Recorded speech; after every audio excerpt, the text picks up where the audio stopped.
Hello friends, मी भावना. माझ्या चॅनलमध्ये मी तुम्हा सर्वांचे मनापासून स्वागत करते. कसे आहात तुम्ही सर्व? आय होप तुम्ही सर्व आनंदात असाल. स्वामींच्या कृपेने तुमच्या सगळ्या चांगल्या इच्छा पूर्ण होऊन आजचा दिवस तुम्हाला खूप छान आणि आनंदाचा जाऊ. 17 मे पासून अधिक मासाला सुरुवात झाली आहे. 17 मे ते 15 जून पर्यंत अधिक मास राहणार आहे.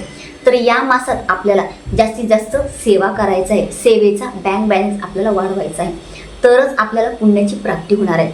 तर या महिन्यात सेवेसोबत आपल्याला दान सुद्धा करायचं आहे. तर दानाला अतिशय महत्त्व दिले गेले. त्याचप्रमाणे अधिक मासात तिथीनुसार दान करणं खूप गरजेचं आहे. म्हणजे जेव्हा आपण अधिक मासात तिथीनुसार दान करतो तर अक्षय पुण्याचं फळ आपल्याला मिळत असतं. म्हणजे जेव्हा हे अक्षय पुण्याचं फळ आपल्याला मिळतं तर आपले जे काही मागच्या जन्माचे पाप आहे ते धुतले जातात आणि जे काही आपले वाईट दोष असतील आपल्यामधले ते निघून जातात. आपले षडरिपू जागे होत नाही, आपल्यामधली नकारात्मकता दूर होते आणि आपल्या घरात सुख समृद्धी येते आणि आपल्या घरात ज्या काही अडचणी आहेत त्या दूर होत असतात. आपले प्रश्न मार्गी लागतात. आपल्याला कुठल्या कामात यश मिळत नाही तर ते यश मिळतं. काही ना काही समस्या आपल्याला त्या समस्यांमधून आपण बाहेर पडू शकतो. तर आपल्याला अधिक मासात तिथीनुसार काय दान करायचं, म्हणजे कोणत्या तिथीला कोणतं दान केलं जायला पाहिजे, याबद्दलची मी तुम्हाला आज माहिती देणार आहे.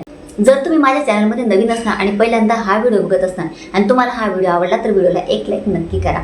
तर दानाला अतिशय महत्त्व दिलं गेलं आहे. परंतु अधिक मासात जेव्हा आपण तिथीनुसार दान करतो तर त्याचं महत्त्व, त्याचं जे पुण्याचं फळ आहे ते आपल्याला अक्षय पटीने, म्हणजे अक्षय काळ ते आपल्यासोबत टिकून राहतं. तर त्यासाठी तिथीनुसार आपल्याला दान करायचं आहे. आता मी वहीस घेऊन बसले आहे, सगळं यात लिहिलेलं आहे. आता ही जी माहिती आहे, आता मी काही ब्राह्मण वगैरे नाही आहे.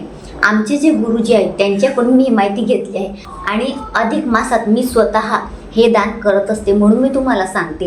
तर ही ज्योतिषशास्त्रानुसार माहिती मी तुम्हाला देणार आहे. कॅलेंडरमध्ये तिथी दिलेली असते, तर तिथीनुसार तुम्ही वाचून तसं दान करू शकता. आता जी येते ती प्रतिपदा. प्रतिपदेला चांदीच्या भांड्यात तूप दान करायचं. शक्यतो गाईचं तूप घ्या, म्हणजे चांदीचं भांडं घ्या. छोटीशी अगदी पातळ वाटी तुम्ही घेतली ती सुद्धा चालेल. छोटीशी घ्यायची, त्यात थोडंसं तूप घ्यायचं आणि ते तुम्ही दान कोणाला तरी करू शकता, गरजूला, किंवा जिथे मंदिर असेल बघा, तर मंदिरात, कुठल्याही मंदिरात तुम्ही ती वाटी तुपाची ठेवू शकता. अशा पद्धतीने तुम्हाला दान करायचे. द्वितीयेच्या दिवशी कांस्याच्या भांड्यात सोनं दान करा. सोनं म्हणजे अगदी छोटासा, म्हणजे बारीक, तो तुम्ही दान करू शकता. आणि हे दान तुम्ही म्हणजे फक्त मंदिरात करायचं किंवा एखाद्या गरजूला करायचं, तुम्ही ब्राह्मणाला सुद्धा करू शकता. ब्राह्मणाला दान करणं म्हणजे खूप जास्त पटीने त्याचा आपल्याला पुण्याचा संचय आपला होत असतो. तर ब्राह्मणाला तुम्ही हे दान करू शकता. अगदी कांस्याची छोटीशी वाटी घ्यायची, छोटासा मणी घ्यायचा, त्यात टाकायचा आणि तो ब्राह्मणाला दान करायचा. त्यानंतर तृतीयाच्या दिवशी हरभरे येतात बघा अख्खे, ते तुम्ही दान करू शकतात. किंवा हरभऱ्याची डाळ दान करा. तुम्हाला जेवढी करायची कमीत कमी 1/2 किलो दान करा. ही सुद्धा तुम्ही ब्राह्मणाला दान करू शकता. किंवा एखादा तुमचं म्हणजे कोणी सिक्युरिटी गार्ड असेल, वॉचमन असेल, तुमच्याकडे कामाला कोणी ताई येत असतील, त्यांना सुद्धा तुम्ही दान करू शकता. चतुर्थीला खारीक दान करा. जी अख्खी येते खारीक, ती दान करायची. पंचमीला गूळ किंवा तुरीची डाळ दान करायची. तुम्हाला जेवढी शक्य असेल तेवढी दान करा. षष्टीच्या दिवशी अष्टगंध दान करायचं. अष्टगंध दान करण्याला या दिवशी अतिशय महत्त्व दिलं गेलं आहे. आणि सप्तमी आणि अष्टमीच्या दिवशी रक्तचंदन दान करायचं. नवमीच्या दिवशी केसर दान करायचं. केसर दानाला सुद्धा अतिशय महत्त्व दिलं गेलं आहे. म्हणजे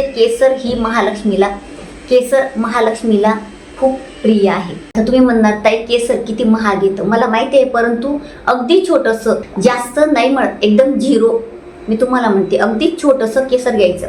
जास्त काही आपल्याला दान करायचं नाही. छोटंसं केसर दान केलं तरी सुद्धा चालेल. तर नवमीला केसर दान करा. दशमीला कस्तुरी दान करा. एकादशीला गोरोचन दान करायचं आहे. द्वादशीला शंख दान करा. तुम्ही शंख जो फुंकायचा तो बघा, तो दान करू शकतात. किंवा दक्षिणावरती शंख येतो, तो दान करू शकता. शंखामध्ये भरपूर प्रकार आहेत. तर तुम्ही व्यवस्थित म्हणजे बघून आधी विचारा की हा शंख कशासाठी आहे. तसा म्हणजे जो समोरच्याचा उपयोगात येईल तसा शंख तुम्हाला त्याला दान करायचा आहे, म्हणजे द्यायचा आहे. त्रयोदशीला घंटाळी म्हणजे घंटी दान करा. तर त्रयोदशीला घंटी दान करण्याला खूप महत्त्व दिलं गेलं आहे.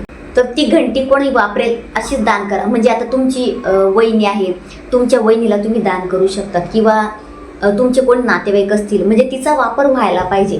मंदिरात काय होईल, मंदिरात कोणी म्हणजे घेऊन जाईल तर ठीक आहे, परंतु जर ती पडून राहील तर त्याचा वापर होणार नाही, तर वापर होईल अशा ठिकाणी तुम्हाला ते दान करायचे. चतुर्दशीला मणी जो मोती येतो बघा, मोती चांगला बघा, सोनाराकडे जा तुम्ही, त्यांच्याकडे मिळून जाईल तुम्हाला मोती, किंवा इतर ठिकाणी तुम्ही बघू शकता. म्हणजे ओरिजिनल मोती तुम्हाला दान करायचा, छोटा केला तरी सुद्धा चालेल, किंवा मोत्यांची माळ असेल ती दान करा. पौर्णिमा आणि अमावस्याला माणिक किंवा माणिक रत्न दान करा. माणिकचा एक मणी सुद्धा तुम्ही दान करू शकता.